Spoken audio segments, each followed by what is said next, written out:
Bom dia, gente.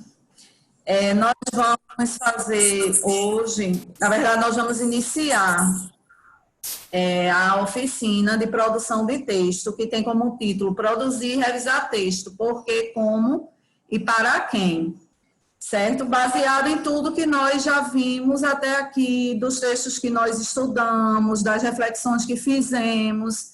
E aí a gente começa, pode passar, Anitta. Aí a gente começa com esse momento de leitura, não é, que Lília mandou para vocês esse livro, Minhas Férias por uma Linha Parágrafo. Eu sou suspeita para falar dele, não é, porque eu amei, é um livro que é a minha cara, porque eu já fiz isso, não vou mentir que é feio, e eu acredito que muitos que estão aqui hoje também já devem ter feito. E não é feio a gente falar o que a gente fez, não é feio, é a gente saber que pode fazer melhor. E hoje eu sei que eu posso fazer melhor. Eu acredito que muitos sabem também que podem fazer melhor. Aí eu trago uma pergunta para vocês. Pode passar, Anitta, para a gente conversar um pouquinho sobre esse livro e sobre os textos que nós vimos até aqui. A pergunta é a seguinte: qual a relação entre a história do livro e todo o referencial teórico que estudamos sobre a produção de texto? O que é que vocês me dizem? Eu não vou abrir para muita gente, porque a gente não tem tempo, não é? Mas o que é que vocês me dizem com relação à leitura desse livro e os textos do referencial teórico que nós estudamos até aqui?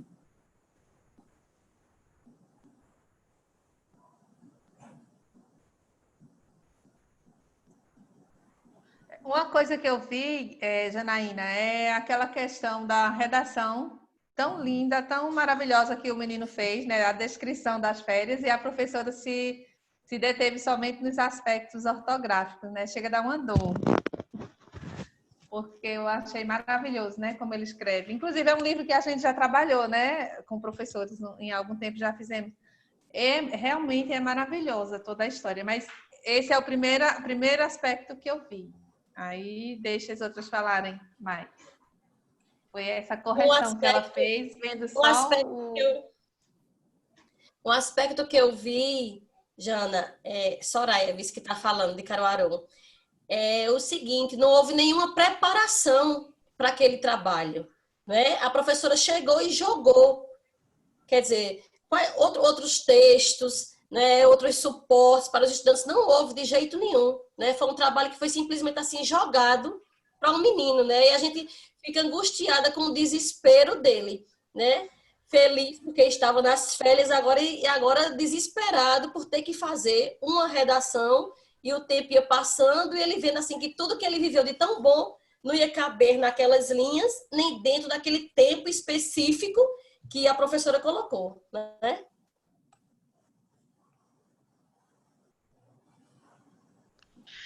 Eu pensei que, rapidamente, eu pensei assim, o seguinte: eu queria muito que ela tivesse lido o texto sequência de idade.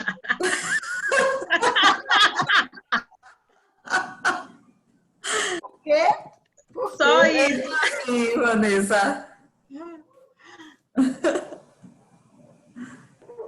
Mais alguém? Além dela não preparar os conteúdos, ela não fez a apresentação da situação, né? Ela não definiu o gênero, ela não disse o público, não disse a forma de produção, né? E nem como os meninos participam. Aliás, disse como os meninos participariam individualmente, né? Produção individual. Mais alguém? Jana, Oi. Graça Lúcia.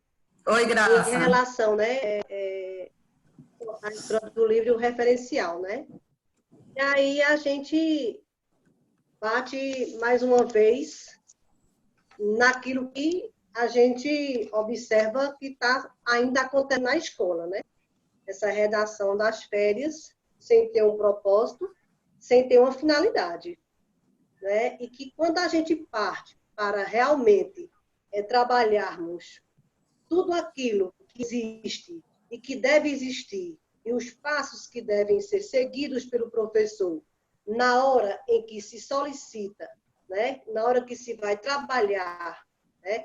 Todas as habilidades junto aos estudantes para a produção de texto, é que a gente se encontra, nesse momento, em um vazio, né? A professora simplesmente depois vai trabalhar uma das partes que está dentro dessa produção, que é também a questão gramatical, né? A questão a correção, né? Mas ela deixa, né, fora outros pontos necessários à produção textual, né? A finalidade, para quem, onde vai ser exposto, né, esse texto, né? Se tem interesse dos meninos, né, pela temática, né? Toda uma preparação anterior que se deve ter dentro de tudo aquilo que está dentro da produção textual. Então, isso ainda continua sendo uma praxis, né, na nossa escola.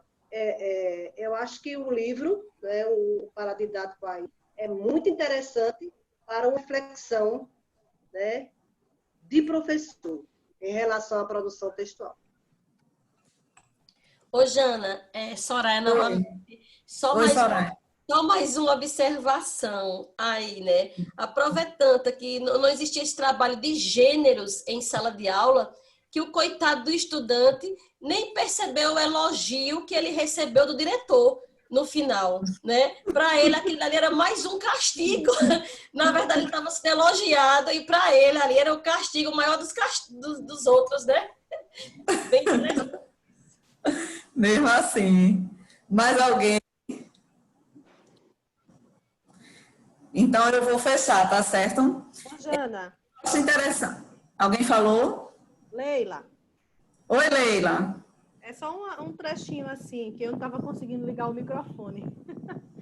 Tem um Tá trechinho baixinho, Leila. Tá ouvindo? Peraí. Tá ouvindo agora? Melhorou.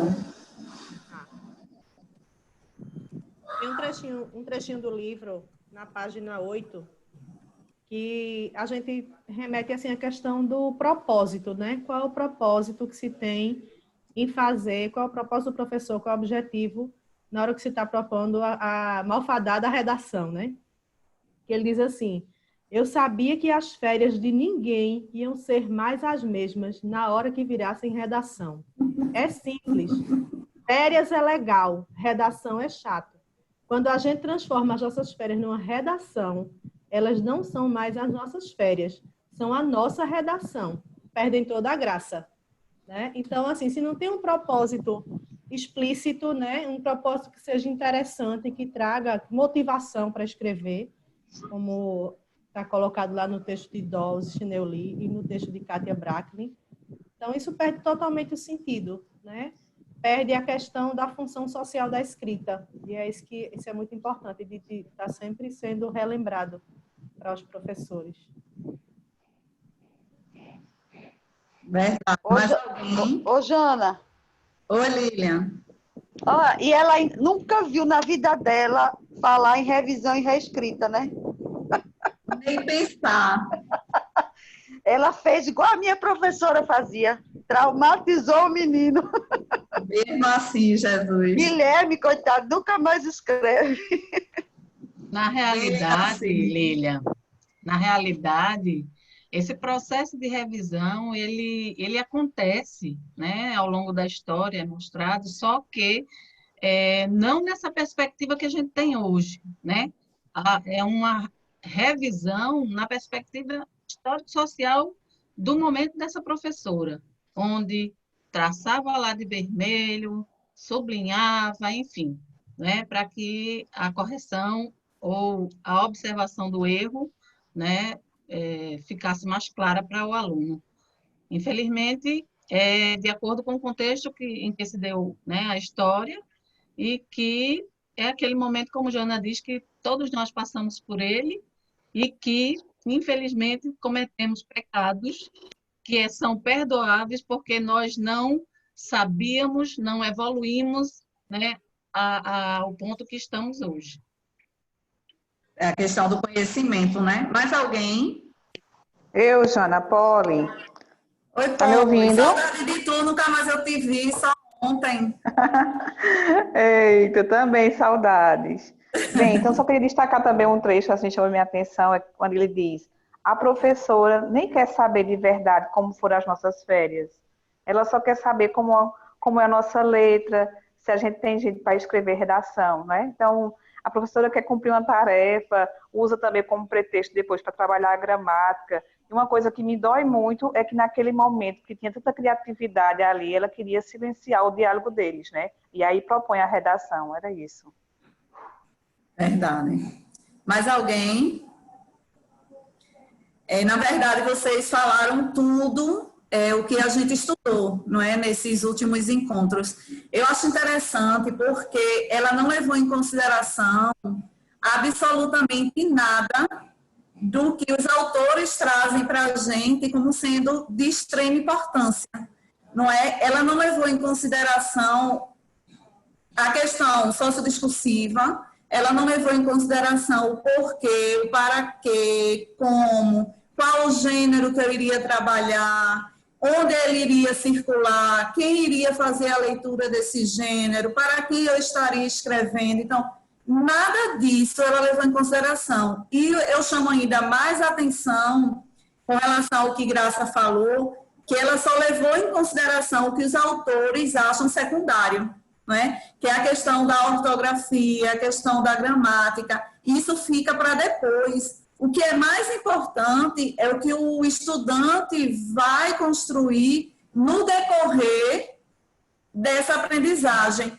E aí, Doris Chinelli, ele diz que essa aprendizagem vai acontecer nos módulos. E esses módulos é onde os estudantes se reconhecem. Eles se reconhecem como produtores, eles se reconhecem para que estão aprendendo e como vão colocar isso em prática. E na produção final, eles acham até que chegaram além do que eles encontravam como sendo capazes de fazer. Então, a professora não levou em consideração isso. A redação de Guilherme foi brilhante, foi perfeita. Ele conseguiu resumir em poucas linhas que ele achava impossível, não é? Como as shares dele foram maravilhosas e importantes, e a professora nem queria saber, na verdade, como foram essas shares. Não é? Ela só queria que ele produzisse e que a turma inteira produzisse para ocupar o tempo e não para fazer uma produção significativa, até porque ela nem poderia pedir essa produção naquele momento. Para eles terem uma produção significativa, ela ia ter que ter trabalhado todos os aspectos necessários anteriormente,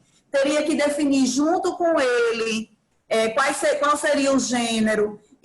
Eles iriam se ver naquela produção, eles iriam se sentir parte desse processo. Então, a oficina que a gente traz para vocês, ela vai justamente mostrar a importância da participação do estudante em todo o percurso até chegar na produção. Como o trabalho do professor é importante nesse sentido, porque se o professor não leva o estudante a se ver nesse processo, se o professor não leva o estudante a crescer durante esse processo, então ele falhou em algum momento. Kátia Bracken, ela traz isso, muito, muito forte, quando ela faz aquela analogia com a ponte, não é? Porque todo o processo está ali naquela ponte. A parte pedagógica, cada degrau que o estudante vai precisar galgar, cada pedra que foi importante na construção daquele arco. Então, se o estudante não consegue se ver como parte desse processo, ele não vai aprender. E se ele não aprender, ele não vai conseguir produzir. E essa produção é que vai fazer com que ele cresça, vai fazer com que ele compreenda onde ele está hoje e onde ele é capaz de chegar, porque o professor vai deixar tudo isso muito claro para ele. E aí, às vezes, o estudante até ultrapassa esse conhecimento. Às vezes ele vai além do que o professor pediu, porque a sequência desenvolvida foi perfeita. Se eu não desenvolvo uma sequência, eu não vou chegar numa produção final, eu não vou conseguir me desafiar a ponto de ter obtido aprendizagens. E é isso que a gente quer na produção de texto. Eu lembro que Nica falou na semana passada que se o estudante ele não for desafiado, não acontece aprendizagem, porque não adianta eu ensinar o que ele já sabe. Eu tenho que ensinar o que ele ainda não sabe, é meu papel enquanto professor. Mas é mais confortável, às vezes, é mais fácil eu estar na minha zona de conforto, eu ensinar apenas o que eu sei, ou então eu apenas pedir, dizer assim, produza um texto sobre isso. E pronto, porque é o que eu sei fazer, eu aprendi assim, foi dessa maneira que me ensinaram, é desse jeito que eu tenho minha prática e é assim que eu vou continuar. Agora, se o professor se desafiar, sair da sua zona de conforto, aprender e dessa aprendizagem conseguir fazer melhor para que os estudantes também aprendam, aí os meninos vão além do que eu estou pedindo. As crianças vão produzir muito melhor do que eu gostaria que eles produzissem, porque a sequência foi feita de maneira adequada. Então, nós trazemos essa oficina hoje, especificamente, ela foi produzida para o 4º e 5º ano, mas nós temos também oficinas produzidas para os demais anos. Cada grupo ficou responsável, né, por determinado ano. Hoje nós estamos apresentando essa. E eu espero que vocês gostem, né? Eu espero que vocês consigam se ver fazendo essa oficina com o grupo de vocês e que os professores também se vejam fazendo essa oficina com os estudantes. E se ela for aplicada agora no tempo remoto, e é possível, viu, minha gente, ela ser feita agora no tempo remoto, que os meninos gostem, que os meninos se divirtam e que eles aprendam, que é o mais importante. Eu costumo dizer sempre que se tudo que eu fiz não gerou aprendizagem, então faltou alguma coisa no meu fazer. Eu tenho que voltar, repensar, refazer, replanejar e colocar em prática novamente, porque o nosso foco principal é a aprendizagem dos estudantes. Se nós não temos essa aprendizagem, então faltou alguma coisa. A seguir, nós temos uma sequência com relação a um tempo, não é? Uma linha do tempo que Carla vai apresentar para vocês, com relação a essa produção, como essa produção era vista e como ela está hoje, certo? Ana, você quer complementar alguma coisa? Só fazer, complementar a sua fala, a de Edna, que já tocou nesse assunto também. Existe no trabalho de formação continuada um aspecto que a gente nunca pode perder de vista, que vai servir de mote para Carla, que são os saberes docentes. Que saberes esse professor traz para a sua prática? De onde ele adquiriu esses saberes? Que época ele representava com aqueles saberes? Quem de nós já não fez isso na sala de aula? Tá certo? Então, é importantíssima a relação que você fez, Jana, com os textos, com o texto que a gente leu, esse link com todos eles. E a gente não pode perder de vista o saber docente. E o docente, como eu sempre digo, esses saberes que ele tem, ele só transforma, ele só muda quando há o desequilíbrio, né, que Piaget tanto fala, e ele acomoda novamente o novo conhecimento com propriedade, que esse agora é o nosso papel. Tá certo? Ele traz ali um saber docente que a gente não pode desconsiderar. O que ele aprendeu, como ele aprendeu. Agora, o texto serve para a gente hoje estabelecer esse paralelo, não é? Mas o professor tem seu saber docente. E entre o que ele aprendeu com segurança e o que ele não tem segurança, ele faz a opção daquilo que ele aprendeu com segurança. E que para aquela época, como a gente viu muitos com Thelma, era aquilo sim que estava, que era revisar, como a Edna falou. Tá certo? Aquilo era revisar. Tá? E eu só queria deixar esse mote para a Carla. Eu já disse isso aqui, eu vou repetir, só para finalizar, que eu era antes da secretaria, né, antes de entrar na secretaria, e hoje eu sou outra. Né? E eu tenho certeza que quando eu voltar para a sala de aula, eu vou ser muito melhor, meus meninos vão aprender muito mais, porque antes eu já achava que eu sabia alguma coisa, eu não sabia de nada. Hoje eu aprendi mais um pouquinho, então esse mais um pouquinho eu considero muito, né? Eu não considero pouco, eu tenho certeza que vai fazer com que eles sejam muito melhores, muito mesmo. Tá contigo, Carlinha. Bom dia. Bom dia, Carla. Estão me ouvindo? Bom dia, Carla. Sim. Pode passar, Nica. E aí vamos pensar aqui um pouquinho sobre essas perguntas, né? Produzir texto, por que eu estou produzindo, como eu estou produzindo e para quem eu estou produzindo. Janaína falou da transformação do comportamento dela. Ela disse, bem colocou, porque era um profissional antes de entrar na Secretaria de Educação, e quando ela chegar a sair, que a gente espera que não saia, quando ela chegar e voltar para a sala de aula, ela vai ter outro profissional. E essa frase é uma frase interessante porque Freire fala muito que só há aprendizagem quando há mudança de comportamento. Se você segue o mesmo padrão de comportamento, não há aprendizagem. Pode passar, Nica. E aí, só para a gente não vai teorizar um pouquinho mais ao longo da praxis, né, do porquê produzir texto. Esse porquê produzir textos, como também colocou, ele atende a um momento histórico, social, político e econômico. E aí a gente tem ele do Durkheim, que fala muito de um ponto que é um ponto-chave. A educação, ela deve se transformar de acordo com a transformação social. E o que a gente vem recebendo ao longo da nossa história da educação? Pode passar. Bora pensar um pouquinho nessa transformação social e pensar um pouco nessa transformação que Paulo Freire fala da mudança de comportamento.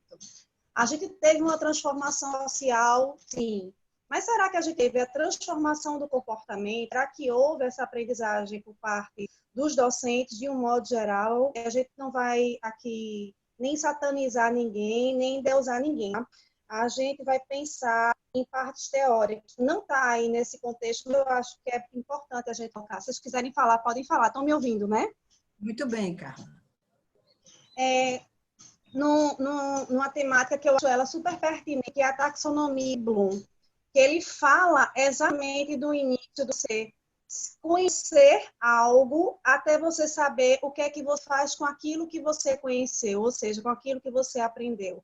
Que é a aplicabilidade desse conhecimento que a gente vai ver mais na frente, quando a gente chegar nos gêneros atuais, que nada mais é do que a aplicabilidade da língua no seu contexto social, certo? Então, o que é que a gente tinha pensando nessa história, né, nessa história de cidade da nossa língua portuguesa, até o século XVIII, o que é que acontecia? Do século XVIII até meados do século XX, mais ou menos 1969, só quem tinha acesso à escola era a elite. Então, as salas de aulas, elas eram salas homogêneas financeiramente, a gente não vai falar aqui de questões de processo de aprendizagem, aprendia mais ou menos. Mas ele atendia uma classe social dominante. Então, o que é que a história traz da classe social dominante? Primeiro, os meninos, eles primeiro aprendiam as letras, para depois eles aprenderem a juntar essas letras para formar palavras. Então, só quando eles se tornavam adultos é que eles tinham acesso ao texto. O chegar depois, né? Isso é interessante a gente refletir, porque a gente vê muito isso ainda, né? Essa coisa do primeiro conhecer o código, o sistema, falar aqui de código, tá? Porque aqui a gente ainda não está pensando em sistema, a gente aqui está pensando em código, realmente. Para depois se aprender a juntar as letras e formar palavras, e depois para textos. Quando eles formavam os textos, o trabalho do professor era basicamente formado direcionado à gramática normativa, fonológica e estática das palavras, feito de forma isolada, nada que se contextualizar. E aí, o trabalho com esses textos era apenas, que as meninas já falaram também, saber se você sabia escrever corretamente ou não. Se você tinha conhecimento desse português, dessa língua erudita ou não, certo? Quando a gente chega mais na frente, aí as produções, elas eram produções no final do século, pensando em 1959, chegando mais ou menos em 1960, as produções de texto, elas começaram a ser colocadas para dentro da criatividade. E aí surge a famosa reação escolar, né? Pensando já um pouquinho nessa escrita como um processo de interlocução, mas não entendida como um processo de construção de sentido, tá certo? Então, o professor colocava gravuras soltas e aí você fazia tema livre. Nunca fez um tema livre na vida.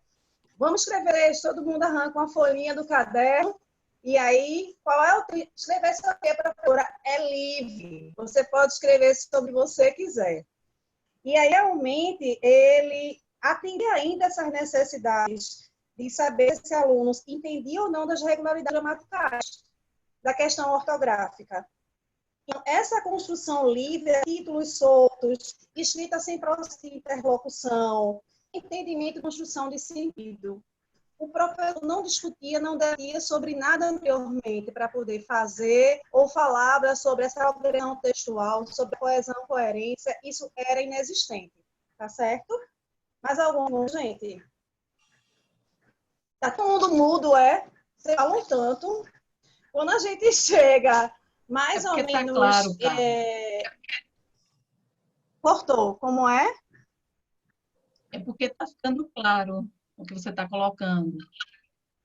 Tá certo. Quando a gente chega mais ou menos em 1971, que a gente tem a LDB, a gente vai pensar no seguinte, o texto até então, e até um bom tempo depois, é definido como uma mensagem que precisava ser decodificada.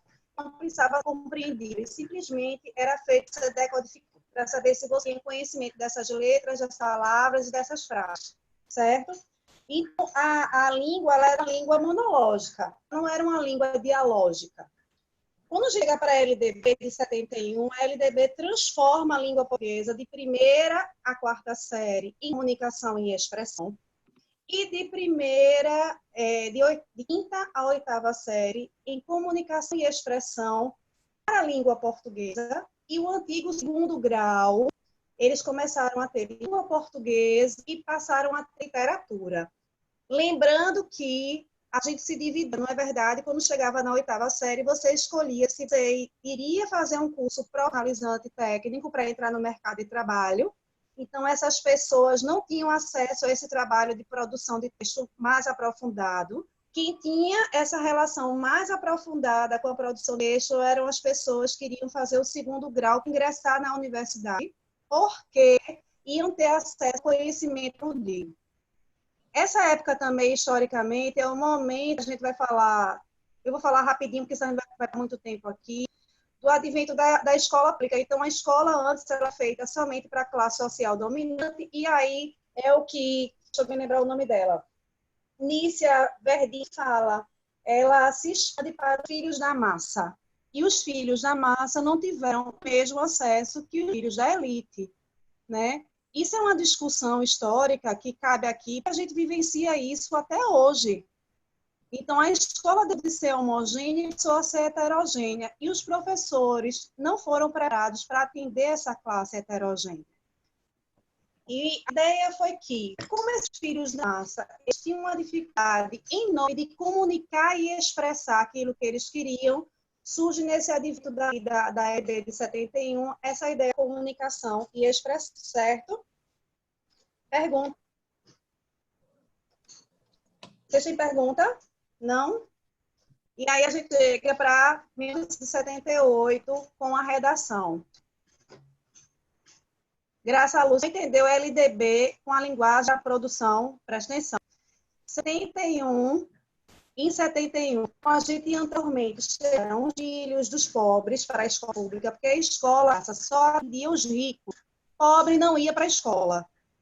Com o advento da escola pública, ela passou a atender ao público de um modo geral, os pobres passaram a fazer parte dessa escola. Então, a escola que antes só atendia os ricos, com as pessoas que faziam parte da elite, uma linguagem dominante, tinham acesso às informações, o pobre não tinha. Então, esse pobre chegou na escola, transformou a sala de aula em salas de aula heterogêneas, com pessoas de conhecimento e níveis sociais diferentes.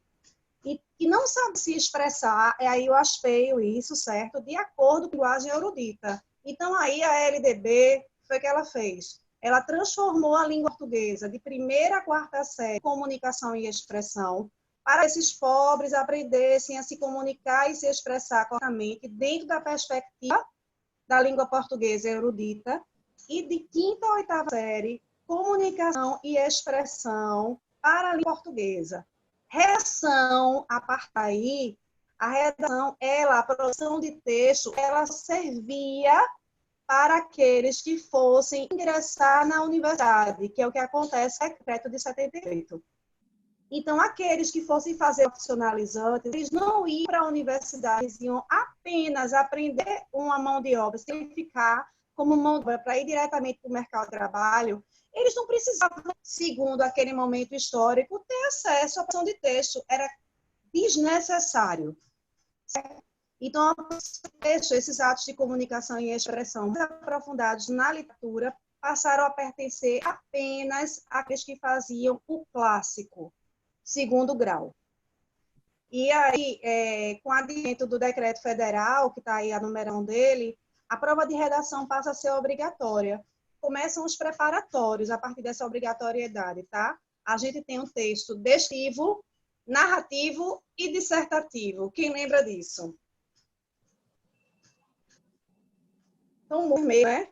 Carla, eu queria fazer uma colocação para responder um pouquinho a Graça. Estão ouvindo, gente? Vocês estão ouvindo? Vejam. O meu está cortando, eu vou sair de novo. Deixa eu sair e entrar de novo. O grande diferencial entre a camada social mais privilegiada na sala e a menos privilegiada, quando juntou, deu um choque muito grande. Hoje você deve ouvir muitas pessoas dizendo assim: eu fui alfabetizada por esse método e hoje eu leio e escrevo. Já ouviram muito isso, não foi? Primeiro eu leio, primeiro aprendo as letras, depois as sílabas, depois as palavras, depois os textos. Muita gente diz que foi alfabetizada assim e que hoje lê e escreve bem. Tem duas questões aí para a gente analisar. Primeiro, é muito prático para uma pessoa de uma classe social dominante aprender a ler assim e depois ler, tá certo? E escrever, porque ela está naturalmente inserida no mundo letrado. Ela tem a oportunidade de ler textos, de ler livros, de ler jornal, ela tem um mundo social letrado completamente diferente, que vai dar o suporte para que ela seja essa pessoa mais letrada, porque ela tem a base da decodificação, com essa base da decodificação e as oportunidades que se tem em casa, como a gente viu naquele texto de Maria Ana Clara, no primeiro texto estudado, no ajuste do texto, que a mãe foi orientando a menina a fazer o trabalho. É muito diferente de uma classe que é menos favorecida, que ou aprende na escola, gente, essa inserção no letramento, ou ela não aprende canto nenhum, porque na casa dela ela não vai encontrar esses suportes, essa inserção automática no mundo letrado. Tá certo? Eu tenho uma amiga que diz isso. Eu fui alfabetizado pelo método fônico, mas eu chegava em casa, eu tinha um pai e mãe que lia para mim, que me incentivava a ler, que lia o jornal para mim, que dizia, lia as notícias, depois já ia me ensinando a ler as notícias também. Então, há uma disparidade aí de diferença, não é de quem aprende mais ou menos, é de oportunidades diferentes. Eu sou alfabetizada no método fônico da classe mais favorecida, mas eu tenho muitas oportunidades de inserção no mundo letrado. E eu sou da classe mais pobre, eu aprendo no mesmo método, mas eu não tenho essas mesmas oportunidades no mundo letrado. Então, não é que eu saiba, eu aprenda menos. A condição que me foi dada de aprendizagem, ela é igual, mas na minha prática de vida, ela é completamente diferente, distante uma das outras. Certo? O esforço foi bem maior, né, Ana? O esforço para quem era da classe menos privilegiada foi muito... Edna. Ô, Edna, tem outra coisa, Edna. Para a gente que era da classe pobre, como eu sempre fui, tá certo? Não tenho nenhuma vergonha de dizer isso, apesar de ter um mundo letrado em casa, que minha mãe e minha tia que me educaram eram professoras, nós fizemos um esforço enorme de estudo, de pesquisa, de se atualizar, de procurar e de buscar, para hoje a gente chegar onde a gente chegou. Tá certo? Diferentemente de quem hoje tem outras oportunidades. Por isso que você vê escolas tradicionais com métodos fônicos, tá certo? Tradicionais particulares, e que essas crianças, quando chegam na adolescência, se saem bem na redação. Por quê? Porque a inserção dela no mundo letrado, gente, é outra. A história de vida dela é outra, desse adolescente, tá certo? Então, não se pode... Ana, e nesse período também, uma coisa interessante para a gente colocar aí da comunicação e expressão, é que os exercícios... Estão conseguindo me ouvir? Bem, tá ouvindo bem, Carlinha. Os exercícios de expressão oral não faziam parte dos livros didáticos, eles passam a fazer parte do livro didático, né?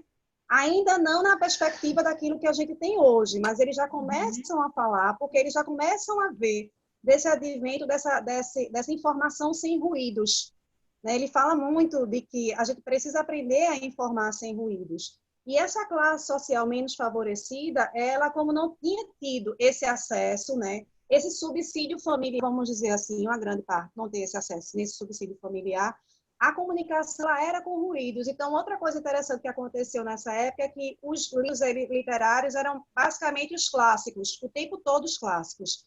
E aí foi introduzido também, dentro do contexto, né, as crônicas, elas passaram a surgir as crônicas. Eu falei sobre isso, Niedja, que você escolhia entre as profissionalizantes e não profissionalizantes. Você escolhia o que você falava, o que você ia fazer. Você já tinha essa opção. E, geralmente, como a classe menos favorecida precisava ingressar no mercado de trabalho, ela fazia a escolha pelo quê? Pelos cursos profissionalizantes, né? Quando a gente chega aí nessa época, aí eu tinha parado nesse ponto falando sobre os textos, né? Que o texto ele se dividia para você fazer o seu vestibular em textos narrativos, descritivos e dissertativos. As universidades passaram a utilizar o texto dissertativo como texto base para você poder ingressar, né? Então, ele tinha um modelo pronto, que está aí, basicamente um modelo pronto, que era a introdução, desenvolvimento e a conclusão. E aí tem a temática, para mim está pequenininho, né? Na introdução você falava um pouquinho sobre essa temática, você desenvolvia um pouquinho dessas ideias e você fazia um fechamento dessas ideias. Nesse ponto, foi onde houve a grande revolução. Por quê? Algumas pessoas estavam tendo rendimento escolar péssimo. Na década de 80, as discussões eram enormes sobre esse rendimento escolar. Então, começou-se a colocar em xeque se esse trabalho de comunicação e expressão ele funcionava mesmo. Então, a gente retoma de novo o ensino da língua portuguesa, certo? E aí surge, Geraldi fala que esses problemas que aconteceram não era um problema patológico dos estudantes menos favorecidos ou de outros estudantes, não. Era um problema de falha realmente diretamente ligado às condições de trabalho que o professor estava propondo a esse estudante. Então, como é que era essa produção? A forma inadequada de conduzir e propor a produção escrita fazia com que eles tivessem uma menor qualidade na hora de transcrever, de produzir esse texto, certo? Então, o estudante, ele começou a falar que esse estudante que começava a escrever a partir do nada, não tinha como produzir alguma coisa se ele não tinha nada de subsídio. Então, viemos aqui para o texto na sala de aula. O que é que esse texto, esse livro, texto na sala de aula, traz de grande revolução? Quer falar alguma coisa, Ana? Só que ele é um marco, né, aqui no Brasil. Da ele é o divisor de águas, né? Ele faz o divisor de águas. Ele é aquele livro, gente, que eu já falei para vocês várias vezes, que tem o texto da criança, que faz o texto todo certinho, sem nenhum erro de ortografia, e do outro lado o texto da criança, que produz o texto piolho, cheio de problemas de ortografia, de organização, mas todo lógico, todo coerente, todo adequado. E ele mostra o que é, de fato, produzir o texto, esse efeito, esse sentido. É sair desse modelo aqui, que Carla botou aqui, nesse infográficozinho aqui que está aqui, para você sair para outra perspectiva, o que é para aspecto de textualidade. Aí ele traz o marco, e olha que isso era em 80, viu, gente? Eu tenho a impressão que ele lançou esse livro, gente, eu acho que, se eu não me engano, ele é de 81, 1981, o texto na sala de aula.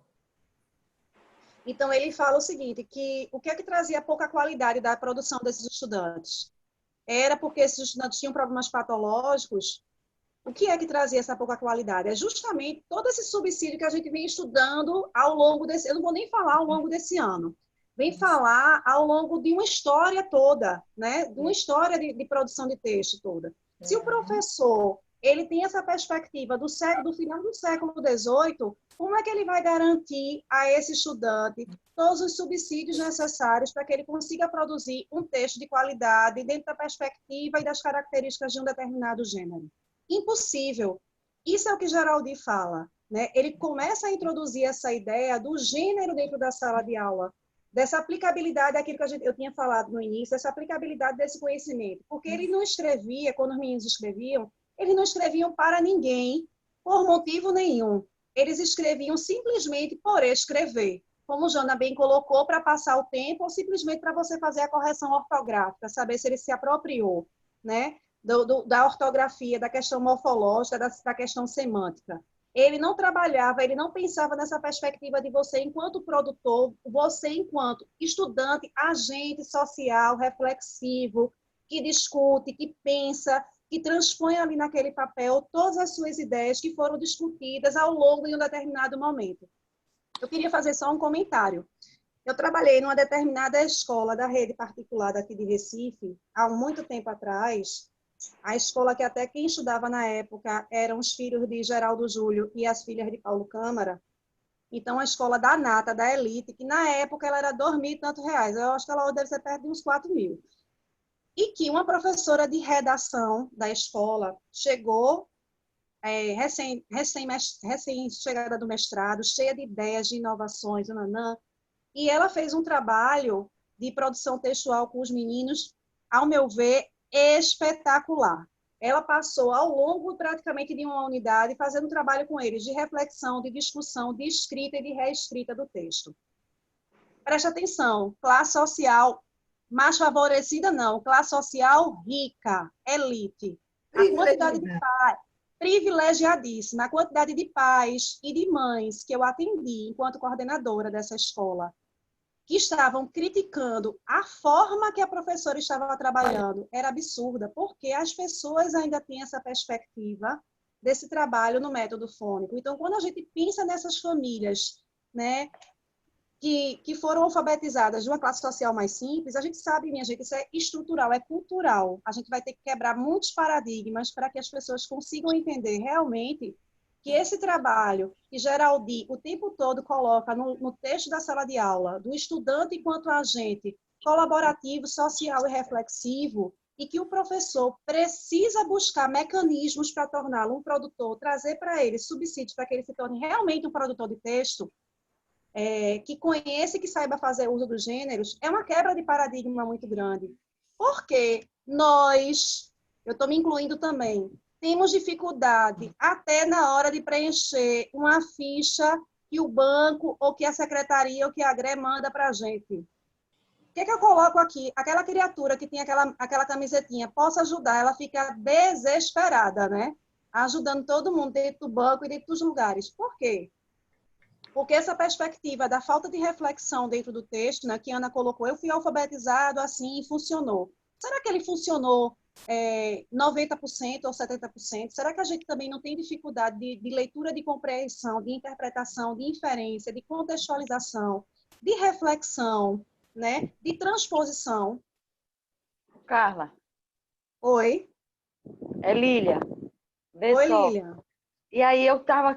Aí, nessa linha do tempo, eu me deixei... Me ficou gravado na cabeça que eu me coloquei justamente nessa linha aí, certo? Sim. E aí a gente pode retomar, eu me colocando enquanto professora, né, que eu, como Jana disse, pequei várias vezes, né, mas a gente tem professora hoje em dia que está na nossa situação, e elas passaram por essa linha do tempo, e se eu dizendo agora com orgulho, né, por conta da idade, mas eu vivenciei essa década de 80 e 90, eu já estava no segundo grau, né, antigo, hoje ensino médio, e na faculdade. Então, eu não vivenciei essa questão do trabalho do texto na sala de aula desta forma, nessa perspectiva de reflexão. Meu texto, minha redação era essa aí, de introdução, desenvolvimento e conclusão. E é o período do vestibular, né? Então, eu sofri muito, como eu já coloquei da outra vez, na época da universidade, na hora de produzir texto. E na universidade, ninguém parou para me ensinar como produzir o texto. Foi na base do chicote, né? Do erros e acertos. Né? Nasceu de fósseis. Exatamente. Então, a gente tem muitos professores que estão nesta situação e que, por um acaso, podem não ter tido um nível de universidade, né? Um professor feito eu tive, que me ajudou a produzir a melhorar na produção. Então, a gente Exatamente. tem Então, que se Lília, colocar muitas vezes no lugar do professor, né? puxando só o gancho do que você falou da universidade, nos anos 50, 60, que teve o advento mais forte da escola pública, a gente tinha uma escassez grande de mão de obra de professor. E aí é justamente o período em que os militares abrem para as universidades particulares, né? Os cursos de licenciatura eles se expandem mais, vamos dizer assim, de uma forma mais forte dentro do Brasil. E aí, essa qualidade dessas licenciaturas, elas começam a cair. Mas eu não vou entrar muito nesse método. Eu ia colocar esse ponto aí, mas desistir, porque eu acho que a gente vai... É outro momento, talvez, de estudo para a gente pensar na questão da qualificação, porque a gente também tem que pensar um pouquinho nessa qualificação da mão de obra dos professores. Eu tive duas sortes na minha vida. Uma que eu fiz magistério, eu acho que o curso de magistério, ele ajuda muito, né? A gente a entender um pouquinho da prática, do que é a prática, e outra que eu fiz o meu curso na Universidade Federal. Então, para mim, foram dois momentos. A Universidade Federal, muito reflexiva, muito discursiva, muito vamos dizer assim, pensando muito nessa questão da educação social, contexto, né? E o magistério com a questão do pé no chão da sala de aula. Então, a junção dessas duas coisas me ajudou muito. E eu acho que qualquer professor, independente da faixa etária que tenha, ele já passou por todas essas fases históricas que estão aí. Quem nunca, né? Quem nunca jogue a primeira pedra? Quem nunca chegou para alguém quando não tinha nenhum conhecimento, e a gente não pode criticar, acho que a gente tem mais aqui a ajudar mesmo, estender a mão, para ensinar o bababu, bobão, cacau, cocão. Quem nunca? Ô, Carla. Ô, Carla, só para finalizar a questão, aí eu aproveito, você tem, eu vou dizer aqui claramente, você tem exatamente 10 anos mais nova do que eu, certo? Então, a minha fase da universidade foi boa, né? Foi lá que eu aprendi. Eu fiz o magistério, mas também foi o curso de magistério especial, né? Que eu fiz o 2º grau normal e depois eu fiz o magistério. Mas a minha universidade só teve uma única professora. Então, fiz a federal, também fiz na federal, pedagogia, mas a minha época também não garantia essa reflexão toda. Tinham pouquíssimos professores que faziam era história da educação, avaliação. Então, eram professores reflexivos. Os demais continuavam sendo o belo e bom professor de te vira, leia, estude. A gente teve um que tu fez a mesma prova que eu fiz, tu lembra que a gente discutiu sobre isso? Lembro, de sim. Antropologia. Mas, assim, pensando aqui, pode passar, Nica. Pensando nesse marco, que é um marco histórico, realmente um divisor de águas, a ideia de Geraldi, nesse contexto da sala de aula, nesse pensamento desse professor, o século XXI vem muito forte, minha gente, esse trabalho dos gêneros textuais, da diversidade de práticas sociais, de você saber o que é aquele gênero, em que momento você utiliza aquele gênero, quais são as características daquele gênero, puramente a aplicabilidade do conteúdo. E nós, por mais abstrato seja o nosso pensamento, a gente precisa, em muitos momentos, do pensamento concreto, pegar, fazer, ver para que serve, deixa eu desenhar para você entender, né? E aí, esse trabalho com gênero, ele é muito importante, porque a gente não teve esse trabalho com gênero, né? Eu acho que se alguém aqui foi alfabetizado na perspectiva do gênero, foi uma pessoa extremamente privilegiada. Então, ele vem com a ideia de que as crianças, mesmo que elas não tenham ainda se apropriado do sistema, elas devem ter acesso à maior diversidade de gêneros textuais que existe. A gente lê para os nossos filhos em casa, para os nossos sobrinhos, né? Para os nossos bebês, a gente faz essa estimulação o tempo todo. E aí saber qual é o uso, qual é a funcionalidade, quais são as características, né? Isso é importante. Eu não vou me deter muito nessa questão dos gêneros, porque eu acho que todos nós aqui, temos um conhecimento a respeito dos gêneros muito forte, né? Qual é a sua funcionalidade, qual é a sua intencionalidade. E Geraldi fala uma frase muito forte: a partir desse momento, o estudante deixa de ser passivo e passa a ser sujeito do seu texto. Porque antes ele era simplesmente passivo, o professor botava e ele fazia. Ele não era sujeito e autor desse texto, né? Ele não era a pessoa que conseguia transitar pelos mais diversos gêneros sabendo, eu agora preciso fazer um bilhete para deixar na porta da geladeira para minha mãe saber que eu saí para resolver algum problema. Então, eu sei qual é o gênero, eu sei qual é a funcionalidade, eu sei qual é o objetivo, eu sei quais são as características, né? Eu sei qual é o tipo de progressão que eu posso fazer, né? Então, eu vou trabalhar a questão da coerência, da coesão desse texto, e por aí vai. E aí, eu acho que é onde a gente pode parar para pensar um pouquinho em César Cole. Foi, mas ele já saiu, o celular dele está descarregado. Foi mesmo, e ele volta que horas? Disse, ele já saiu, mas ele volta logo, né? Ó, e aí César Cole fala muito desse planejamento conceitual, que a gente pode substituir hoje pelas habilidades, né? Então, o que é que eu estou trabalhando de conceito ali? Fala muito desse procedimental, e esse procedimental ele pode se dividir em duas partes. Como é que o professor pode trazer esse conhecimento para o seu estudante? De que forma ele traz esse conhecimento para o seu estudante? Qual é a sua metodologia? Qual é a sua didática? E a gente pode pensar no procedimental também do estudante. O que danado eu vou fazer com aquilo que eu estou aprendendo na sala de aula? Porque eu acho que o ponto-chave da aprendizagem está na aplicabilidade do conhecimento. Por que que eu aprendo isso? Para que que isso serve na minha vida? O que é que isso vai implicar para mim enquanto sujeito social, histórico, né, político? Para que que eu preciso disso? Então, os gêneros textuais vêm com isso. E aí, César Cole fecha falando do conhecimento atitudinal, né? Que é o que Paulo Freire fala também, que é eu saber, a partir daquele conhecimento que eu tenho, eu mudo as minhas atitudes enquanto pessoa, enquanto ser humano, dentro dos mais diversos contextos, seja ele profissional, seja ele social, seja ele interpessoal, aquilo que Janaína falou no comecinho, que ela era uma pessoa, se transforma em outra. Se a gente entra numa formação de uma forma e sai dessa formação da mesma forma, eu acho que essa formação, o seu procedimental, talvez o seu conceitual, precisa ser revisto, mas eu acho que o ponto-chave também está no procedimental. O que é que precisa a partir da minha prática, da minha metodologia, da minha forma de conduzir, certo? Eu acho que aí quando a gente chega nesse advento aí dos gêneros textuais nas diversas práticas, a gente pula para esse século XXI. Esse século XXI, né, os teóricos gostam de dar nome às gerações, né? Era a geração Y, geração Z, e agora a gente tem outra geração, que é a geração alfa.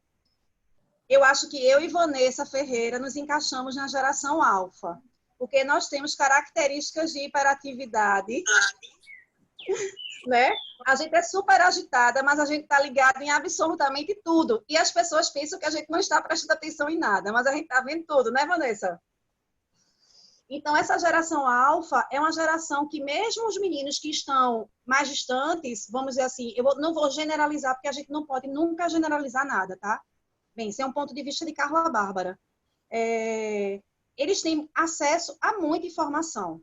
Desde as biografias não autorizadas, as chamadas fofocas da comunidade, então todo mundo falando ao mesmo tempo, até as redes sociais, mesmo que eles não tenham o manuseio do telefone ou do computador, mas eles têm alguém em casa que faz uso disso e que comenta dentro de casa. Então, a informação, ela existe. Talvez ela não seja bem aplicada, ela não seja bem explorada, ela não seja bem discutida. Mas esses meninos do século XXI, eles têm uma acessibilidade, uma facilidade com esse manuseio tecnológico, porque eles são nativos digitais. Não estou generalizando, mas a maioria é nativo digital. E nós somos pessoas de outra geração. Nós transitamos sobre isso. Eu gosto de contar uma história sobre isso, porque quando eu me casei com meu primeiro marido, eu viajei com ele para a Bahia para passar a lua de mel, e a gente levou aquela máquina fotográfica que tinha 36 poses. Você lembra que a gente comprava um filme de 12 poses, 8 poses? Quem é mais velhinho lembra disso. Eita, rebobinava e queimava tudo. Exatamente. Kodak. E aí eu tive Kodak. o primeiro sinal de Deus, Kodak. Eu tive o primeiro sinal de Deus, o filme, todas as fotos que eu bati da minha lua de mel queimaram. Vocês conseguem imaginar Que criança hoje sabe o que é queimar um filme? E preste atenção, veja como a língua portuguesa ela é Queimar forte. filme é outra coisa agora. Queimar filme virou outra coisa. A expressão queimar filme virou outra coisa. A expressão, veja como a língua ela é mutável. Aquilo que do Kenrai fala, que vai se transformando, né?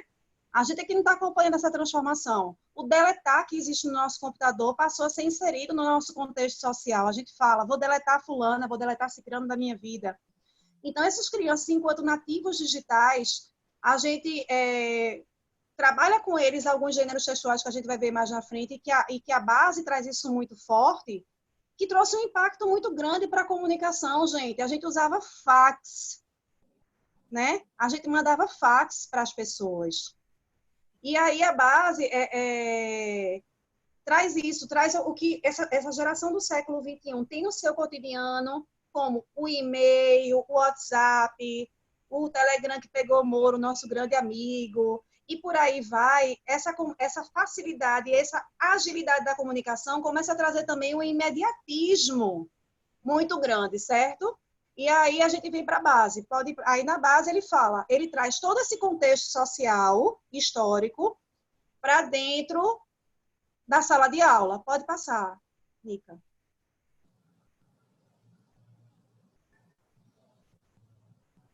Né? E aí, por exemplo, os gêneros textuais, que são os inúmeros, a gente utiliza ele com as suas mais diversas características, eles começam a ter esse conhecimento, pode passar, que aí vocês já sabem de tudo isso, então eles sabem por que produzir, para quem produzir, como produzir, quem é o interlocutor desse texto, como é que ele vai ficar, e a gente tem as substituições do gênero. A gente trabalha o gênero carta em sala de aula, mas quem é que manda carta ainda? Poucas pessoas, né? E aí a gente tem hoje a substituição da carta pelos e-mails. A gente enviava a carta pelo correio, com CEP, com todo aquele endereço. Hoje a gente tem outro tipo de endereço, que é o e-mail. Então a gente pode trabalhar paralelamente, né? A base fala muito disso. A gente pode fazer analogias entre esses dois gêneros. A função da carta, a função do e-mail. Qual é a função comunicativa? Onde é que eles estão interligados? Onde é que eles se parecem? Onde é que eles estão diferentes? Em que tempo uma carta chega num determinado local e qual é o tempo que o e-mail chega para você? Pode passar. Ô, Carla, e aí só essa geração digital muitas vezes não conhece nem o e-mail, né? Porque acha o e-mail também. Até o e-mail está obsoleto, né? Exatamente. Pode passar, Nica. Ô, Carla, eu queria fazer uma observação em relação ao aspecto histórico, que tem muito a ver com o nosso trabalho de formação de professores, tá certo? Eu queria lembrar para vocês que Bakhtin, ele faleceu em 1975, e Bakhtin já escrevia há 30 anos atrás, antes de morrer, que o texto é um enunciado comunicativo, onde alguém diz alguma coisa para alguém. Por que é que existiam esses estudos e que ninguém levava isso para a sala de aula? Porque o contexto social, político e histórico não permitia. Exatamente. A educação, gente, ela reflete o contexto político, histórico e social. Então, se a gente, em 70, que foi a época da ditadura, era impossível na sala de aula se criar espaço para que as pessoas fossem sujeitos do seu dizer. Certo? Muito pelo contrário. Era para entrar mudo e sair calado. Então, quando a gente consegue, na sala de aula, mudar essa perspectiva do professor, de que ele está formando um estudante para ser o sujeito do seu dizer, para ser sujeito de uma sociedade, que ele precisa atuar, um dos caminhos é esse sujeito da produção de texto, que sabe o que dizer, para que dizer, por que dizer, que isso é garantir para ele, dentro da escola, o direito à cidadania. Por que vocês acham que está a briga pelo método fônico, gente? Porque o contexto social está querendo mudar novamente. E a escola está brigando para que isso não aconteça, para que a gente continue formando esse sujeito do seu dizer, não é? Que Geraldo diz tão bem, e todos os teóricos da linguística textual. Ele tem que ser o sujeito do seu dizer. E esse sujeito do seu dizer, ele tem que estar na formação do professor, para que ele saiba para que ele está formando aquele estudante. ele é para formar o produtor de texto que não dizia nada para ninguém, ou o produtor de texto, o sujeito do seu dizer. Quando o professor internalizar isso, gente, que isso é a parte mais importante, tá certo? Na prática de produção de texto, porque ele é o sujeito que diz, provavelmente, gente, ele vai começar a ver que ele não teve essa oportunidade de ser sujeito do seu dizer, mas ele está tendo a oportunidade de formar sujeito do seu dizer. Por isso, esse contexto, essa retomada histórica que Carla fez, é muito importante para a gente trabalhar com o professor, porque a gente tem que ver qual sujeito estamos formando agora, o sujeito do mundo digital, o sujeito que usa os gêneros digitais, o sujeito que está aí inserido o tempo todo no meio tecnológico, nos multiletramentos, tá certo? E como é que a gente vai fazer o sujeito que precisa ser protagonista. Exatamente. Então, o professor, nós que trabalhamos com formação do professor, nós não podemos perder esse viés nunca, gente. De qual é o papel hoje da escola com esse sujeito? Recuperar essa cidadania, trabalhar essa cidadania, esse sujeito cidadão que diz, que fala, que briga pelo que ele quer, que a sua fala, seu argumento vem para a sociedade. Então, a nossa conversa com o professor, é que esse contexto todo que Carla traz para a gente, é mostrando que essa evolução tem muito a ver com o momento histórico que a gente vivia.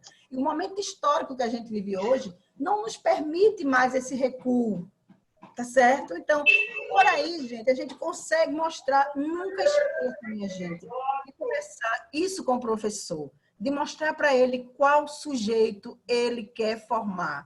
O que baixa a cabeça para o patrão, o que baixa a cabeça é sempre ou aquele que olha no olho do outro e diz o que pensa e sabe a forma de dizer, como dizer e onde dizer. Então, nós que trabalhamos com formação, volto a repetir, não podemos perder de vista isso, que essa é uma forma de fazer o professor refletir sobre o sujeito que ele quer formar. Pois é, Ana, pensar na questão motivacional, enunciativa, procedimental, textual, linguística, ortográfica, sensório-motora, contexto histórico, a discussão desse texto, lembrar que cada gênero ele atende a um determinado, tem suas características e atende a um determinado momento ali da prática da vida, né? E aí a gente parar para pensar um pouquinho nisso. E lembrar também que muito, eu acho que foi Ana Patrícia, que fez esse comentário da Recife Norte, que a gente nunca vai conseguir ensinar aquilo que a gente não sabe. Então, é preciso, talvez, a gente sentar com esse professor. Muitas vezes existe também a vergonha de se colocar e falar que você não sabe, porque dizer que não sabe é muito difícil para algumas pessoas. Veja, Carla, eu observando toda essa discussão, né, desde o início, quando Janaína falava do texto, da postura da professora Edna, que falou das considerações que foi feita, e aí a cada dia, a cada momento que a discussão vai avançando, eu vejo muito mais fortemente a seguinte pergunta: onde cabe, nos dias atuais, o método fônico? Onde é que cabe? Diante de tudo que foi avançado, diante dessa construção, diante do que nós já vimos trabalhando há muito tempo e mais fortemente nos últimos anos, que é o letramento, né?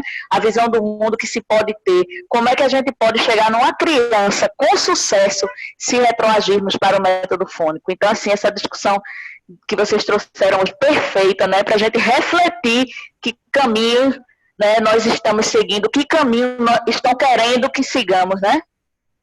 Assim, isso traz uma preocupação, mas traz um alerta imenso para tudo que nós estamos vivendo e tudo que estão querendo que nós, né, possamos praticar. É muito forte isso. Estão querendo resgatar um sujeito, né, atemporal, que não faz parte desse tempo. Então, pois ele não cabe agora. Porque a gente... Só para a gente fechar, eu vou pegar esse gancho, Verido, que você falou, que eu acho muito importante. Passa aí, para a função dos gêneros digitais, para eu poder fechar esse circuito das ideias. Eu acredito muito no que a Ana falou. A gente tem que pensar que a educação atende a um momento histórico. A gente fala muito do retrocesso, se a gente voltar ao método fônico. Por quê? Se a gente está batendo tanto dessa tecla, do sujeito reflexivo, está lá, homologado dentro da BNCC, não é? Um sujeito autônomo, um agente ativo dentro do contexto social, um agente reflexivo, transformador, que transmuta, que transpõe conhecimentos, que transforma realidades. Como é que eu, professor, que tem um papel fundamental, eu sempre digo em todas as formações, o médico, ele é muito importante, que ele salva vidas, e nós salvamos vidas também. A gente transforma a vida das pessoas. A gente é um espelho de muitas coisas. Muitos estudantes, que talvez a gente nem lembre da existência deles, mudaram completamente de vida ou passaram a refletir um pouquinho sobre as suas transformações, sobre a vida que queriam ter, uma vida melhor, ou seguir mais adiante para os estudos, porque nos viram, eu estou incluindo todos os professores, obviamente, como espelhos de uma transformação social. Então, eu voltar, retroceder para um método em que eu passo a ser novamente passivo, né? Ele vai atender que perspectiva histórica, política e econômica? Atendeu aqui história, atendeu a parte dos militares, minha gente. A partir do momento que eu quero retroceder, significa que eu não quero mais essas pessoas parando para pensar sobre o que está acontecendo no contexto social. Então, só para a gente não adentrar muito na questão política, apesar de que ela cabe aqui muito veementemente, a gente parar para pensar que quando eu defendo esse governo, eu defendo essa ideia do método fônico, eu estou defendendo, sim, a perspectiva de que eu não quero que meus alunos se coloquem mais enquanto sujeitos ativos, tá certo? Eu quero simplesmente que eles sejam meros reprodutores daquilo que eu coloco em sala de aula. Isso é um ponto. Só para fechar essa ideia, a gente vai para os gêneros digitais, que também a BNCC traz muito fortemente, né? Que os gêneros digitais, mesmo com a falta de acesso à internet, ao laboratório de informática, ao computador e ao celular, o gênero digital, ele existe e a gente não pode negá-lo. Então, como é que eu posso trazer esse gênero digital, mesmo sem eu ter os recursos técnicos, o artefato dentro da escola? Mimeografado, xerocado, para que ele veja que, por exemplo, a gente tem os memes e as charges que se parecem, né? A gente tem os vlogs e os blogs que parecem, não deixa de ser um diário, que você está ali narrando fatos e acontecimentos da sua vida. Mas essa criança, esse estudante, ele não pode deixar de ter esse acesso, mesmo que a gente não tenha o artefato, tá certo? Então, a grande característica do gênero digital... Carla, justamente... só um minutinho. Peça para passar o slide, que aí a gente acompanha. Ah, tá. Passa aí, Nica, por favor, gata. Então, o gênero digital, ele consegue, não só o gênero digital, tá, minha gente? A gente tem também os folhetos, os folders, que eles conseguem, sim, ter múltiplo letramento, diversas formas semióticas, mas o gênero digital, ele consegue trazer imagens com movimento, né, que são os vídeos, a gente consegue ter os sons, a gente consegue ter o movimento das letras, letras que entram, letras que saem, a gente consegue ter a interatividade, a hipertextualidade, então tudo isso são características do gênero digital. Mas e aí eu pergunto novamente, quando a gente não tem esse gênero digital, esse artefato para favorecer o estudo do gênero digital dentro da escola, dentro da sala de aula, muitas vezes o próprio professor pode conectar, a gente tem salvo, né, o WhatsApp no celular, e a gente não recebe da tia, porque eu tenho umas tias que começam a mandar bom dia de 5 horas da manhã do domingo e terminam de dar bom dia de meio-dia, e depois elas começam boa tarde. Aquele bom dia que a gente recebe com as florzinhas pulando, né? O B chegando, o O chegando e o OIM chegando, a gente pode deixar isso salvo no nosso celular, sem necessariamente precisar estar com acesso à internet, conectar, salvar isso no computador, ou seja lá onde for, que se a gente tivesse aparelho na escola, e mostrar para eles, né, quais são as características das formas semióticas, multissemióticas, da multimodalidade que está presente ali no gênero digital, tá certo? Carla, para complementar isso que você está falando, tem uma coisa muito importante nos gêneros digitais midiáticos, gente. Lembra que o texto do Alexandre Oli, ele pede para que a gente sempre trabalhe com os textos do cotidiano das crianças para os mais complexos. Ele sempre coloca isso. A gente ensina aquilo que ele não sabe, mas a gente trabalha mais aquilo que ele usa no dia a dia. Porque se o gênero digital hoje faz parte do cotidiano da criança, a escola não pode fugir disso, porque se fugir também é uma negação a um direito que é dele. Tá certo? Enquanto cidadão Exatamente. enquanto cidadão. Só uma sugestão. Só uma sugestão, Ana. No quarto ano, eu não sei qual é a semana, que eu e a Ana Patrícia, nós fizemos uma atividade para quarto ano, falando sobre notícia. E nesse momento a gente fala sobre notícia também, sobre as fake news, que também podem entrar nos gêneros digitais, tá certo? Para a gente fazer uma reflexão e um link disso. Pode passar, Nica. Nica, pode passar?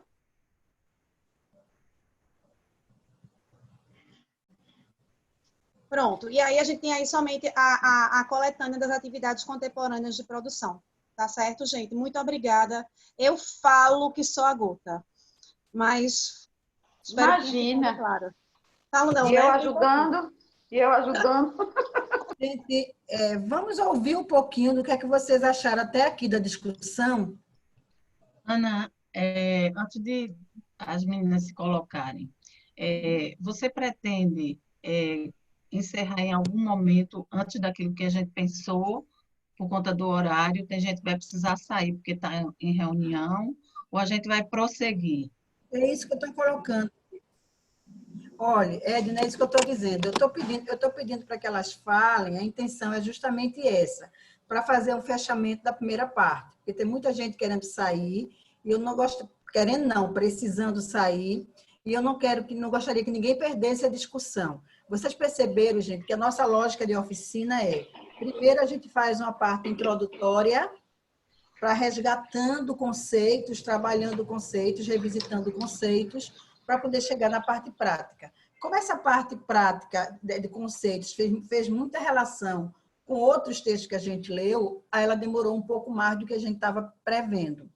Então, a ideia é parar aqui, com vocês avaliando o momento, tá certo? E quando for na seguinte, Edna, respondendo a sua pergunta, que foi muito boa o que você pontuou, a gente já começa na parte prática, não é isso, Edna?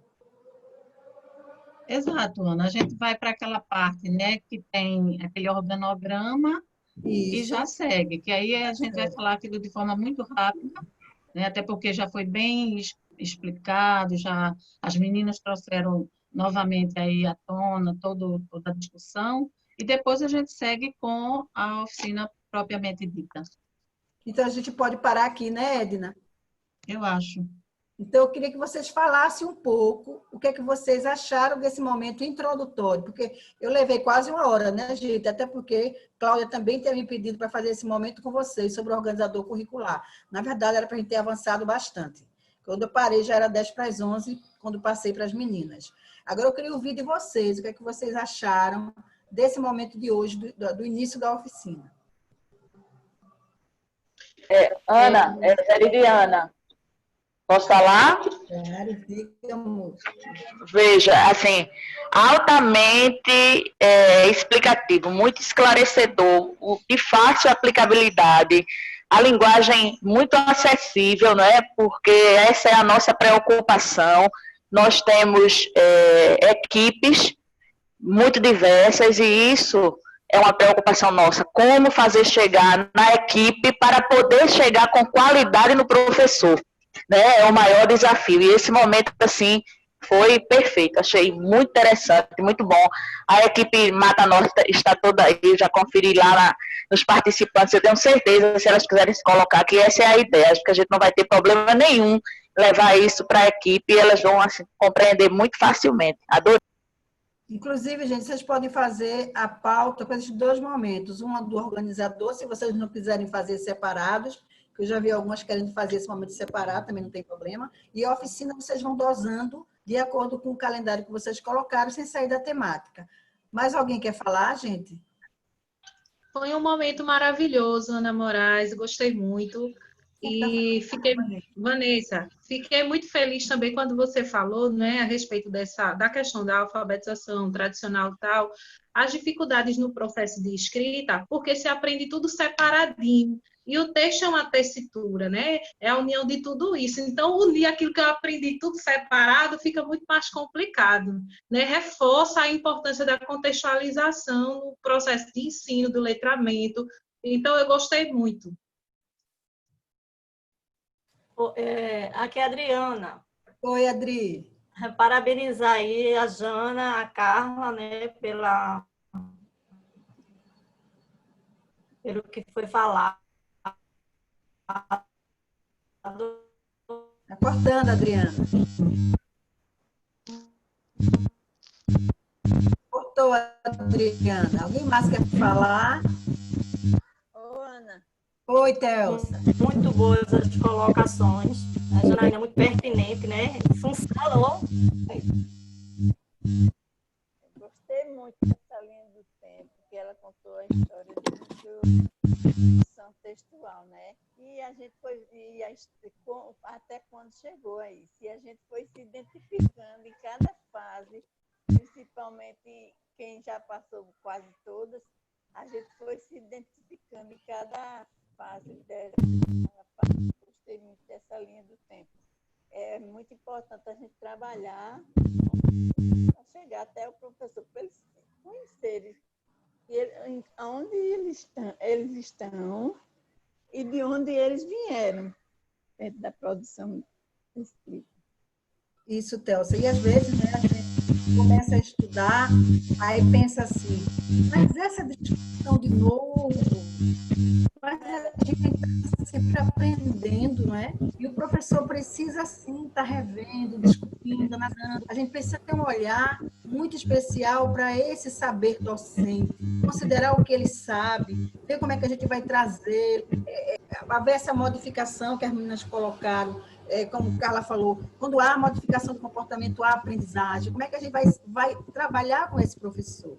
Mais alguém quer falar? Eu vou tentar falar. Estão me escutando? Agora sim, fala. Pronto, então eu vou desde o início, né? Parabenizar as meninas, né? A Jana, a Carla, excelente trabalho. Né? Jana bem sucinta, né? Mas falou pouco mais de tudo. Né? E da resistência, né? Porque eu acho que nós somos resistência, né? E resistimos a toda a modificação contrária ao que a gente pensa, né?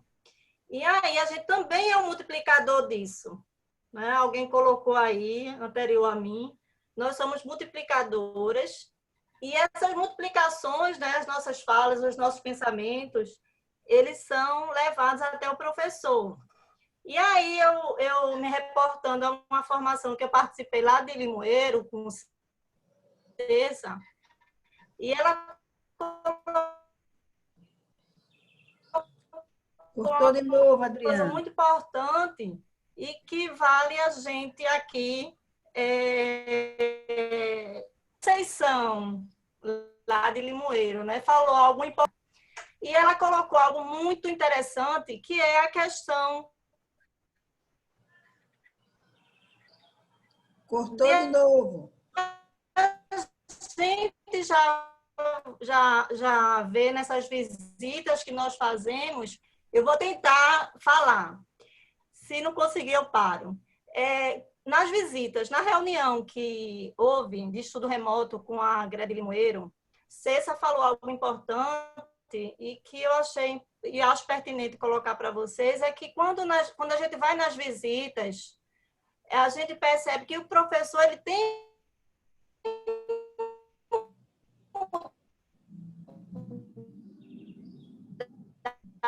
Cortou.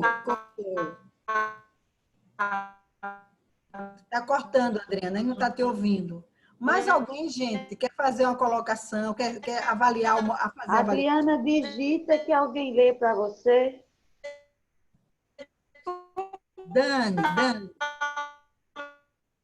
Dani Palmares, que está um pouquinho apressada, tem reunião. Fala, Dani. A linha do tempo. Oi, Ana. Só parabenizar as meninas pela explicação, né? Maravilhosa. Estou recebendo aqui o feedback da equipe. Gostaram, que viajaram no tempo. Enfim, né? Avaliação muito boa. Eu estou só um pouquinho preocupada porque eu tenho reunião agora de 2 horas. E aí eu vou pedir licença a você para ir saindo para poder me organizar. Tá certo. Bom? Obrigada. Mais alguém, gente, das regionais querem se colocar em relação ao que foi trabalhado hoje? Ana, eu quero só compreender. A proposta para o próximo encontro é o reorganizador e o início dessa oficina? Não. O reorganizador a gente tratou no início. Sim. No início de hoje, eu expliquei para vocês, contextualizei como é que foi trabalhado o organizador. Na próximo encontro nosso, a gente começa pela parte prática da oficina já. Nosso. Não, agora, você não compreendeu minha pergunta. Eu estou falando encontro com as professoras. O nosso encontro... Sim, Patrícia, entendi. Vocês podem fazer ou dividir nesses 2 momentos o seu encontro, ou você fazer só a parte introdutória da oficina e fazer a do organizador separado, que eu já vi que Petrolina está querendo fazer sozinho, uma reunião só para discutir, já começou o trabalho. Aí vocês ficam à vontade para fazer, se vocês querem pegar, porque tem um problema de dia, né? Marcar outro dia sempre é muito complicado. Se vocês vão dividir no próximo encontro 2 momentos, um com essa conversa que a gente teve sobre o organizador e outra com a introdução da oficina, ou se vocês vão fazer só a parte introdutória da oficina, no próximo encontro, e vão marcar uma reunião extra para trabalhar o organizador. Aí vocês ficam à vontade para decidir, tá certo? Eu acho que para seguir a nossa pauta seria interessante se vocês fizessem os 2 momentos juntos, porque vocês ganhariam no próximo. Mas tem gente que quer discutir no miudinho o organizador. Também pode fazer. Ô, Ana, aqui a gente fez o primeiro estudo com a equipe UEA. A gente viu que tá muito acessível, está muito fácil o entendimento. Em questão de 1 hora e pouco, a gente entendeu todo, assim, o organizador.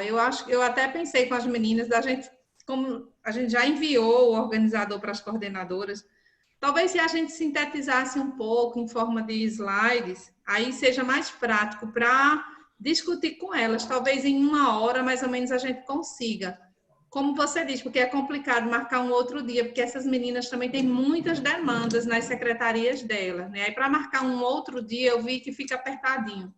Aí, eu acho que a gente pode fazer num momento só, dividir um tempo para o organizador e um tempo para essa primeira parte da oficina. Mesmo que a gente estique uns 15 minutos a mais com elas, para combinar, para não fazer um outro dia, porque... assim, em conversas com elas, eu vejo que elas estão bem, assim, porque elas estão voltando para as secretarias, elas estão com encontros com gestores de escolas, com professores, então elas estão com uma demanda bem cheia. Certo. Mais alguém quer se colocar, gente? Ana, Cleide. Também Cleide. Parabenizar a equipe, foi maravilhoso, amei o encontro de hoje. Mas também pedir licença para sair, porque agora às 15 horas eu encontro com as equipes municipais. Então, obrigada, parabéns a todos. Viu? Até a próxima. Primeiro eu quero parabenizar a dupla, né, da equipe, Carla e Jana, pela exposição, pelo estudo, pela segurança, pela incursão que fizeram na temática, tá certo? E tem mais, viu, gente? Tem muito mais. Vocês vão amar o desenrolar dessa oficina.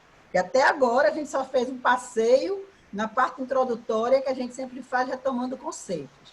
A partir da próxima semana, vocês vão ser sujeitos da oficina, tá? Lembra daquela nossa proposta de que para formar produtor a gente tem que fazer as pessoas... tem que trabalhar o sujeito produtor.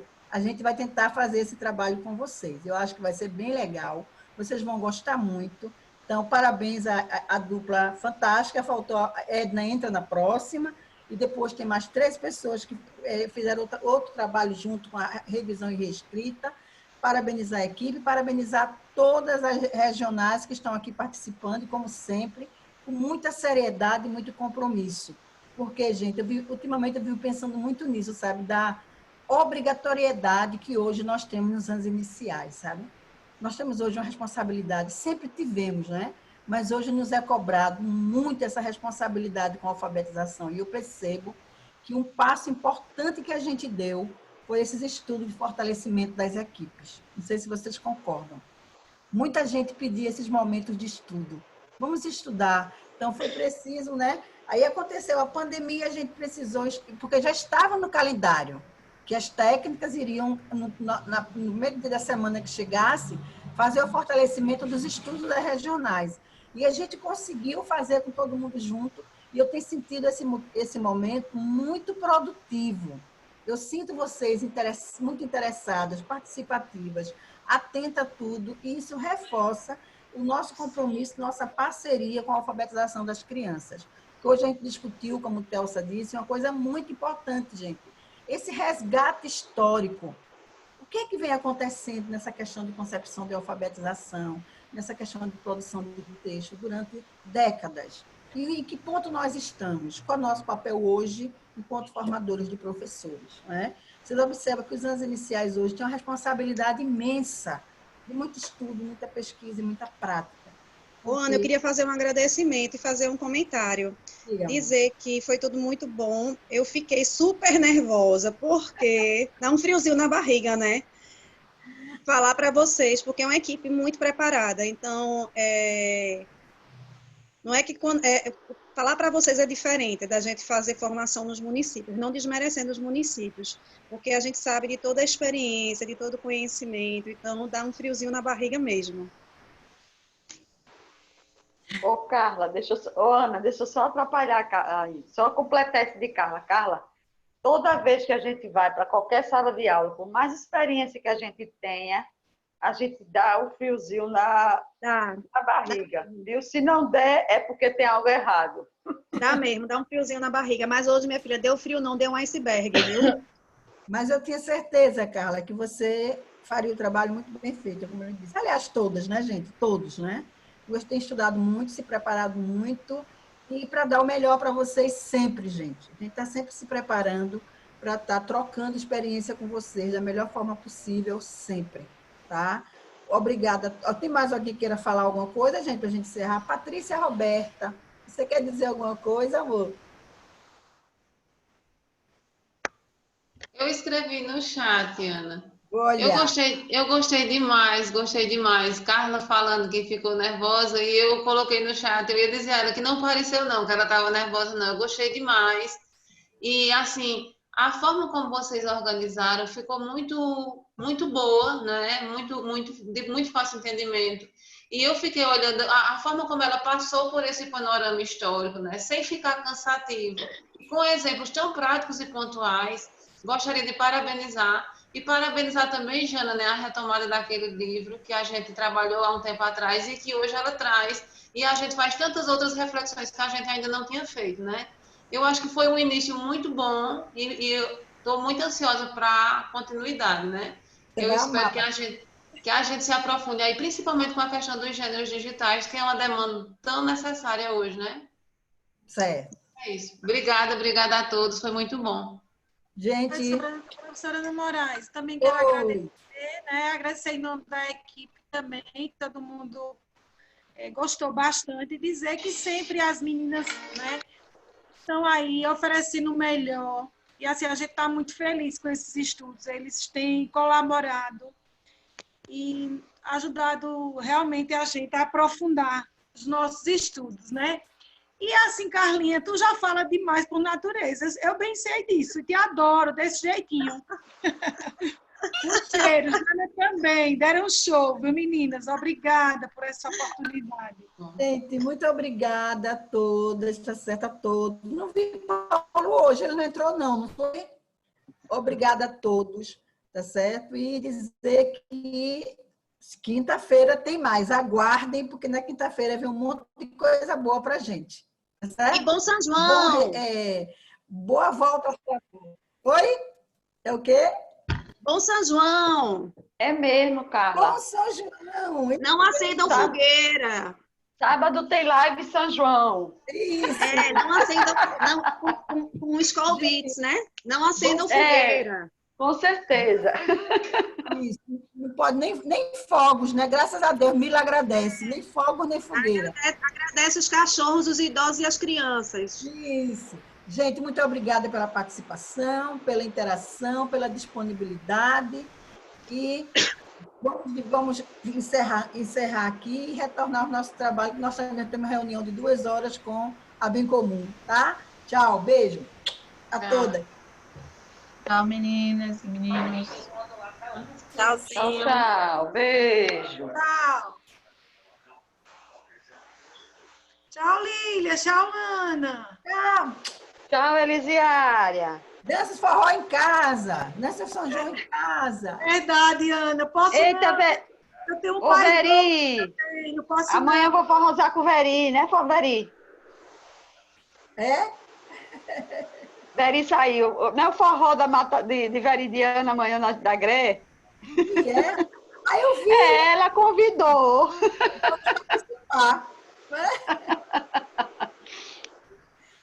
Tchau, Telsa.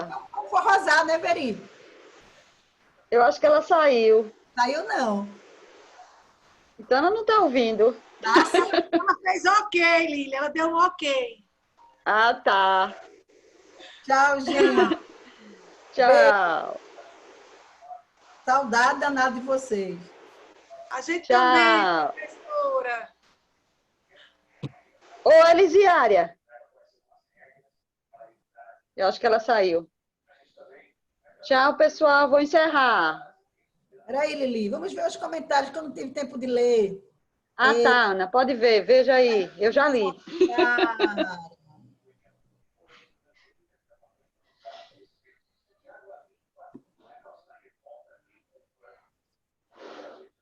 Tá vendo, Carlinhos, os comentários? Já saiu, Ana. Só tá eu, tu, Mica, Isa. Mica ou Nica? Mica. Gil, França e Sabina. Só tem nós 5. Nós 6. Eu acho que o pessoal saiu e esqueceu de tirar o... De sair, entendesse? Saíram e deixaram dentro. Só tem eu e tu aqui. Ô, Lili, depois que termina a reunião, Deixa eu parar de gravar. Os comentários, só a gente vê